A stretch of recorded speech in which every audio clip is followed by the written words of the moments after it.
Oh, my goodness. Thank you. Thank you very much. Thank you. I'll accept that applause for the over 2 million men and women that serve in our uniform today, because that's who you're really applauding, and we thank them for their service.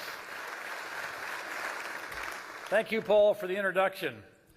And thank all of you, all the folks at IICF, the supporters who generously contribute funding, service hours, leadership skills to hundreds of nonprofit organizations nationwide, including, of course, veteran service organizations such as Wounded Warriors, the Warriors to Work Project, and tonight's grant recipient that I will accept on their behalf, the Quality of Life Plus program. Before I go any further, you know, events like this, which I go to a couple a year like this, and what moves me the most is the fact that you all are here. You are donating your money, your time, your effort, your leadership in philanthropy. And while the United States is not unique in this, I would submit that the United States does this better than any country in the world. I've traveled. This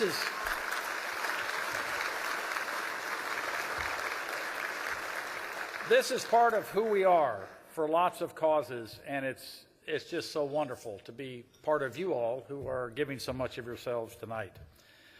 Of course, I remember September 11th, 2001, because it affected all of us here tonight, whether you're New Yorkers, you're Washingtonians, or Americans, or a lot of the international community as well. Everybody was impacted. The insurance businesses that help people get their lives back together. At the time on 9/11, I was the vice chairman of the Joint Chiefs of Staff, and I was the acting chairman because the chairman had he was asked to go to a NATO meeting, so he's over the North Atlantic somewhere. And I was on Capitol Hill getting ready for my confirmation hearing to be hopefully confirmed as the next chairman of the Joint Chiefs of Staff. And I can remember seeing the first tower hit on the TV as I'm going in to talk to Senator Max Cleland. And then we go in to start our meeting, and somebody comes in and says the second tower's been hit. And at that point, at least where my light bulb went off, I said, this is not normal. The first tower, being a pilot, you know, to hit one of the Trade Center towers on a beautiful September morning, got to be an idiot. So I figured, you know, I was thinking, what kind of idiot would do that? Well, we found out later, of course. And then the second tower hit, I said, something's up. And then to go back to the Pentagon, and it was hit just before I got there, and to see the Pentagon on fire, black smoke coming out of it, everybody evacuating the building, going in and spending the next, 12, 15 hours trying to figure out what happened, what to do about it, how to make ourselves more secure as a country with our friends and allies and all that, in a very smoky environment. In fact, I know we got some firemen here tonight, we had to call the fire department in to do a little analysis of the air we're breathing, and they had us move a couple of times so we wouldn't pass out from the fumes that the air handler couldn't handle. But I remember that day very, very vividly. So we've been at war for 10 years since that day, the so-called global war on terrorism. And we've made great improvements in the kind of vehicles we put our troops in and the body army we give them, and particularly in the tactical combat casualty care, which means that we have much fewer fatalities than we've had in previous conflicts, but more serious injuries for those that return, including, of course, loss of limbs, sometimes multiple limbs, serious head wounds, places where body armor can't protect against these improvised explosive devices.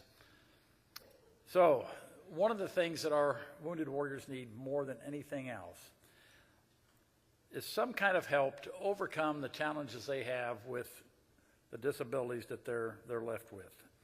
They don't ask for much. All they want to be is reintegrated into our great society and be productive again.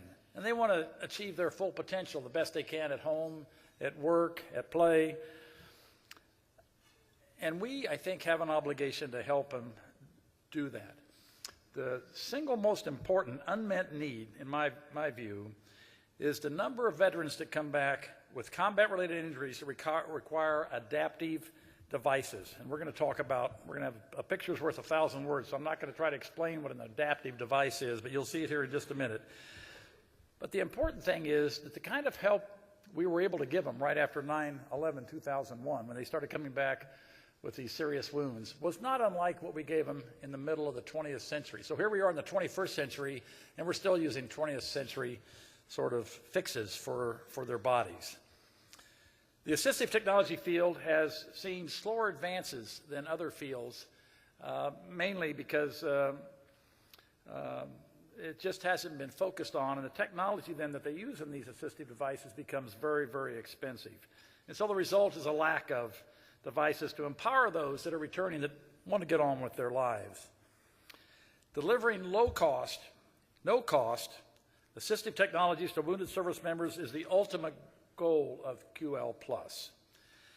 QL+, by the way, was established in 2009 by John Monet, and John, you're here somewhere. He's an Air Force veteran and veteran of other government public service, and he said he was sitting upstairs somewhere. I said, well, that's probably pretty lucky if you have one of these booths up there. But John is with us tonight. This is his brainchild. And their mission is to foster and generate innovations that aid and improve the quality of life for those that are injured in the line of duty. Of course, QL+ is a 501c3 that works with injured military members, active duty, and veterans, first responders, and other public servants that are injured protecting our country and communities. Of course, the kind of devices that they'll provide to the military and to first responders will also find its way to others that have challenges in just living their lives. So this is going to be good for all in the world as this process continues. And what John has done in his organization of QL+, is leverage the engineering skills for some of the brightest, best up-and-coming engineers that we have in this country at California Polytechnic State University, or Cal Poly. And then combining that with, of course, their professors, and they have a distinguished list of academicians that help them in this. Putting those engineers, academicians together with those that have been injured and coming up with innovative ways with these adaptive devices to help them cope with and get on with their lives. Another good thing about that, of course, is it connects the wounded warrior with bright college students. A connection, of course, if you go back to my era, the Vietnam era, there wasn't a good connection between the military and college students, only in a wrong way. And this is the right way to do it. And it's another good thing I think that's probably come out of the last 10 years. Not much good comes out of war, but I think these kind of connections, veterans, engineering students, academicians, trying to make a better way of life for these individuals. So I promised you a picture as opposed to trying to describe what these adaptive devices are. So let's take a look at the video. Your contributions to the insurance industry charitable foundation have made a difference in our community. One of the grantees receiving funding tonight is Quality of Life Plus. It was created to develop life-improving technology for those wounded in the line of duty. The program supports the injured from the military, the intelligence community, and a group close to my heart, first responders. The tragedy of 9/11 highlighted the dedication and courage of New York's best. The mission of QL+ is to use the innovative minds of university students to develop technical solutions for the challenges evolving from the injuries received in the line of duty. It's a good and worthy cause, and I encourage you to support QL+, thereby helping the men and women who serve this great country of ours. Thank you. The airfield near here is the main airfield transporting all casualties to Germany. And that's kind of what this hospital is all about, is taking care of casualties that come from the Western Desert, that come from Baghdad. QL+ has been at Cal Poly San Luis Obispo for about 6 years.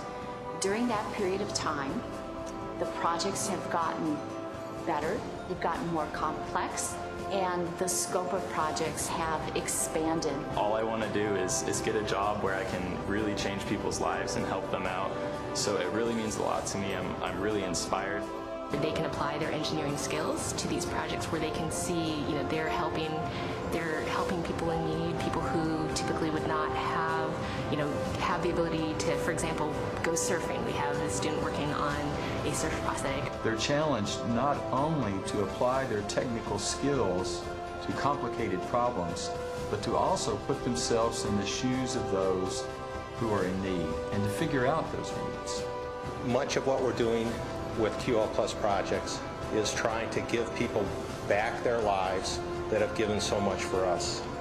We're making it so that they can work, play, and enjoy life the way they deserve to.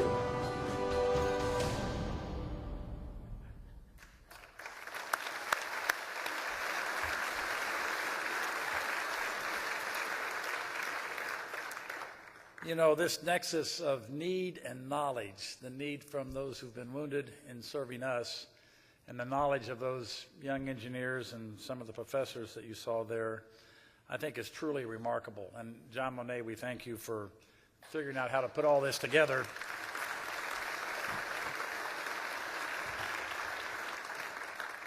Clearly the needs of our veteran population are urgent and they're real. You know that. Many of you have friends, family members, acquaintances who've borne the outcome of last 10 years of combat. And so I've got to tell you, I'm very honored to stand here and accept this grant on behalf of QL Plus. And I thank you again to IICF and to all the supporters who have made this grant possible. It's going to make the lives of literally thousands of veterans and average American citizens, I would submit, over the next few years. So thank you so much on behalf of QL Plus.